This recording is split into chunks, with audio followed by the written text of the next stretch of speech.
Peoples party اور نون league کے درمیان پاور شیئرنگ کی ایک اور بیٹھک آج لگے گی۔ نون لیگ کو بڑے بریک تھرو کی امید ہے۔ آج کی نشست فیصلہ کن ہونے کا اندیا دے دیا۔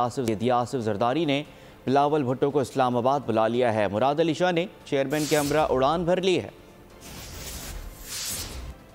اقتدار کی کرسی پر باری باری بیٹھنا ہے یا معاملے وزارتوں کی تقسیم پر حل ہوگا؟ شیئرڈ پاور سے متعلق نون لیگ پر امید، پیپلز پارٹی کے تحفظات شدید۔ بلاول کے بیان پر ناراض اسحاق ڈار نے آج کی نشست کو نتیجہ خیز ہونے کا امکان ظاہر کر دیا۔ اخلاقی طور پہ باؤنڈ ہے اور یہ ہماری انڈرسٹینڈنگ ہے کہ ہم کوئی نہیں کریں گے۔ تو اب بلاول صاحب نے جو بات کی ہے اس میں ایک حد تک یہ one of the fraction of the dialogue آپ کہہ سکتے ہیں کہ یہ بات ہوئی ہے، لیکن میں کوئی بھی اس کے نتیجے میں کوئی مزید تفصیل جو ہے وہ میں مناسب نہیں سمجھتا کہ میں ڈبلز کروں۔ خواجہ آصف اور سعد رفیق کو بھی آج کی نشست حتمی نظر آنے لگی۔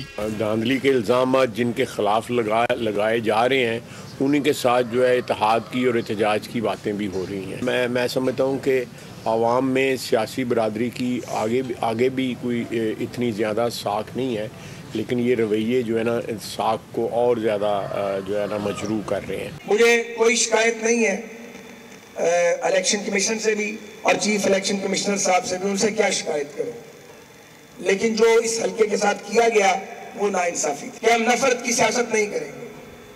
میں آپ سے توقع کرتا ہوں کہ آپ پی ٹی آئی کے کارکنان کے ساتھ شفقت سے اور پیار سے پیش آئیں گے۔ دوسری جانب شریک چیئرمین آصف زرداری نے جمع سال چیئرمین بلاول کو اسلام آباد بلا لیا۔ بلاول کے ساتھ مراد علی شاہ بھی خصوصی طیارے سے اڑان بھر گئے۔ فیصل کریم کنڈی اور قمر الزمان قائرہ نے لیگی فارمولے کی تردید کر دی۔ وہ آئندہ کے لیے اسموتھ سیلنگ کیسے ہوگی؟ ہم تو کابینہ میں نہیں ہوں گے، لیکن ان کے لیے اور آئندہ کوئی ڈیڈ لاک کریٹ نہ ہو، آخر ہم پولیٹیکل فورسز ہیں، تو یہ ایک smooth running of the government کے لیے، تاکہ یہ جو غیر یقینی کی کیفیت ہے یہ ونس فار آل ختم ہونے کی طرف چلے۔ ذرائع کے مطابق پیپلز پارٹی کل وزیر اعلیٰ سندھ اور بلوچستان حکومت تشکیل کا اعلان کر سکتی ہے۔